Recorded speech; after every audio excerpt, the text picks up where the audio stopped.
Hello. Today we will talk about evaluating the reading and writing skills. We know that effective evaluation is a dynamic, continuous process crucial for student development.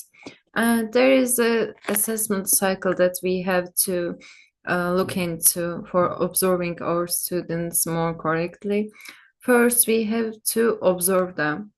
That means we have to monitor students' performance, and we have to analyze the collected data, for example, through the all of the term, and we have to inform instruction, adapt some teaching strategies that can be helpful for our teachers or students, and we have to interpret student progress, how they will get more and how they will know our teaching.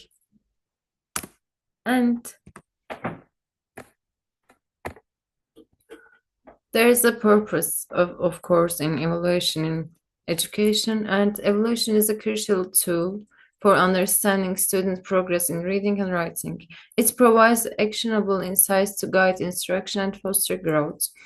And it identifies strengths and weaknesses, pinpoints some areas for targeted support, and improves teaching methods, informs instructional strategies and adaptations, encourages learners' autonomy, fosters students' ownership and self-assessment.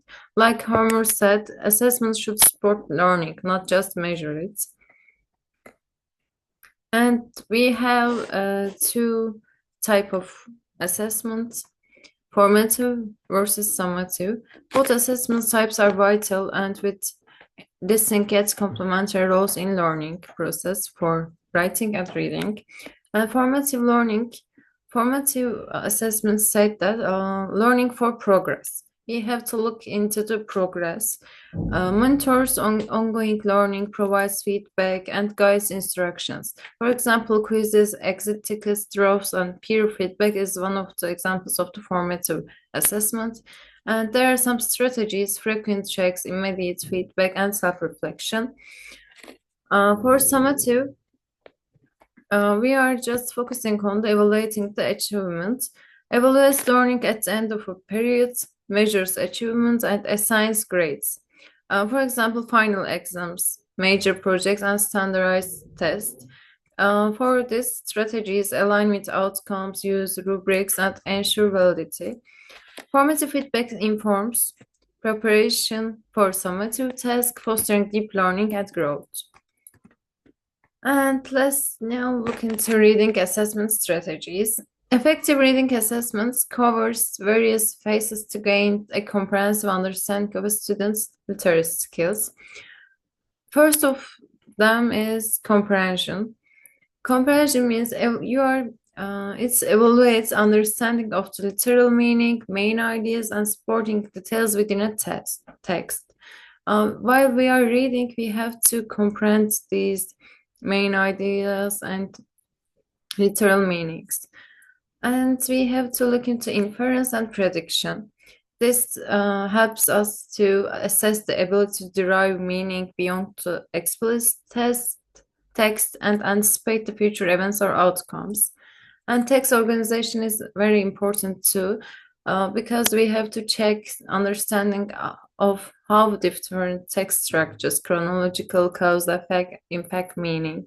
That these are the text structures, chronological, cause, effect, and we have to understand how this impacts the meaning. And for writing assessment areas, we have effective writing evaluation focused on key dimensions to provide comprehensive feedback and guide skill development. First of them is content. We have to clarify the content clearly. Clarity and relevance of ideas is a key component of the writing evaluation, and depth of thought and supporting details, originality and insight is important too. And organization, logical sequencing of the paragraphs and ideas, cohesion and coherence, effective use of transitions. We have to use the transition very correctly, that the writing test should make us to evaluate the text more easy. And language use. We have to choose vocabulary and sentence fluency, grammar, spelling, and punctuation accuracy, appropriateness for audience, and purpose. If you are with high school, you have to make a purpose for them to more keen on the topic so that they can be more interactive while you are teaching them something and while you are assessing their learning process. And there are some assessment tools. A variety of assessment tools can be employed, gather and comprehensive data on student literacy skills. Rubrics is one of them. Provide clear criteria for evaluating assignments and promoting consistency and transparency in feedback. And portfolios, collections of student work demonstrating growth, progress, and achievement over an extended period. At the end of the term, you can take the portfolios and look at what they do throughout progress throughout the term. And conferences on one-on-one discussions between teacher and student to provide personalized feedback and set learning goals. Running records, diagnostic tools used to assess reading fluency, accuracy, and comprehension by observing a student's reading. And of course, there are some challenges and solutions. While we are evaluating a reading, there can be sometimes limited vocabulary. They can be misinterpreting the text and lack of fluency. And for writing, there can be some grammar and syntax errors, big organization and generating ideas and voice. But of course, there's some practical solutions. We can model and mentor the text. Clear, timely feedback can help our students to understand the misinterpreting challenge.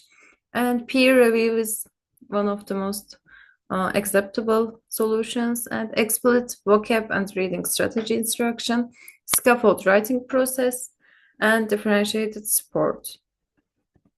And these are my at the end of the presentation. Thank you.